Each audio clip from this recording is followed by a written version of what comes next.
Data from the Indiana State Department of Health reveals a lower proportion of Black Hoosiers are choosing to get the COVID-19 vaccine. Experts say that hesitancy is valid and is a symptom of systemic racism. Brock Turner reports. Data shows Black Americans are more likely to be exposed to COVID-19 from their workplaces, and another study from the University of Minnesota found that Black, Hispanic, and other racial minorities were more likely to be hospitalized after contracting the virus.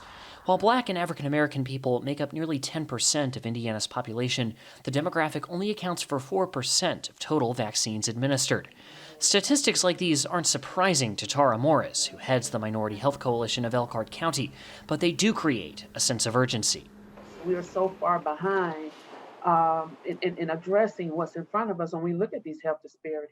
So we have a huge pandemic out here right now that has actually drawn attention to what has not happened over the past 20-some-odd years. So it's right here in our face. So what are we going to do? Tony Gillespie, the Vice President of Public Policy and Engagement at Indiana's Minority Health Coalition, agrees. You can't address 100 years of mistrust of public health and healthcare, period. You can't address that in a webinar. For Gillespie, much of the distrust stems from historical events that have eroded it within the Black community. He says the decades-long unethical medical research in Tuskegee, Alabama, drove a wedge in the community that's been difficult to repair. Those and other systemic barriers make it more difficult for Black and other minority populations to trust public health officials and health systems that care for them. But stories that foster distrust are both recent and local. Late last year, a Black Indianapolis physician, Dr. Susan Moore, published a series of posts and a video lying in her bed at an Indiana University Health Hospital, describing how she was treated by a white doctor. 2 weeks after posting the video, she died. On Christmas Eve, IU Health's president, Dennis Murphy, issued a statement ensuring it would conduct an outside review, but defended the care Dr. Moore received, saying in part, quote, "I am fully confident in our medical team and their expertise to treat complex medical cases. I do not believe that we failed the technical aspects of delivery of Dr. Moore's care. I am concerned, however, that we may not have shown the level of compassion and respect we strive for in understanding what matters most to patients." Gillespie recognizes examples like these reinforce distrust, especially with a new vaccine.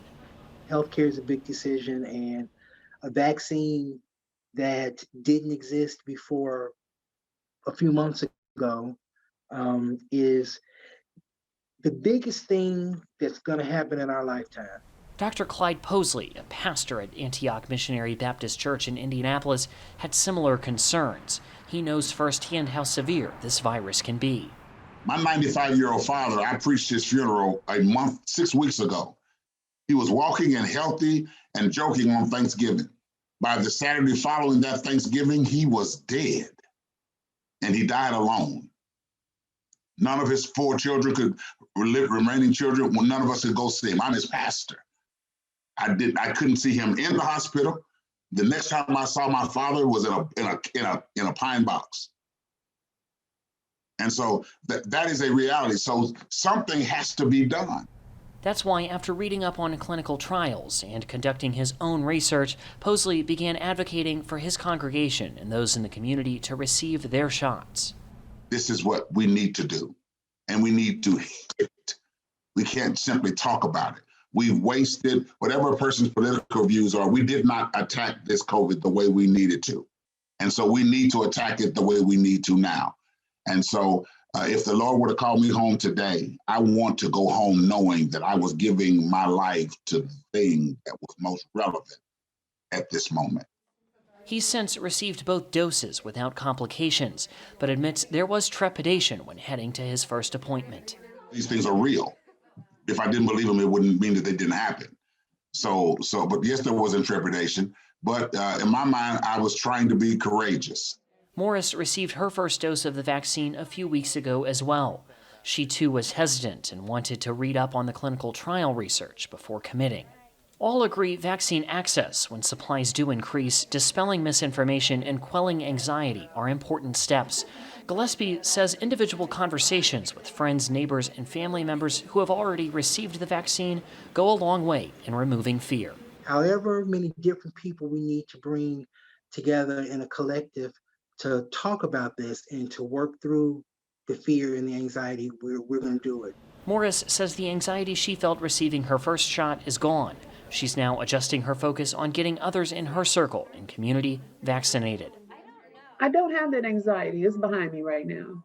I know I have that second dose coming up, but it's going to be okay. Her hardest sell might be her 85-year-old father, but Morris isn't going to stop trying. He is a work in progress, okay? For Indiana Newsdesk, I'm Brock Turner.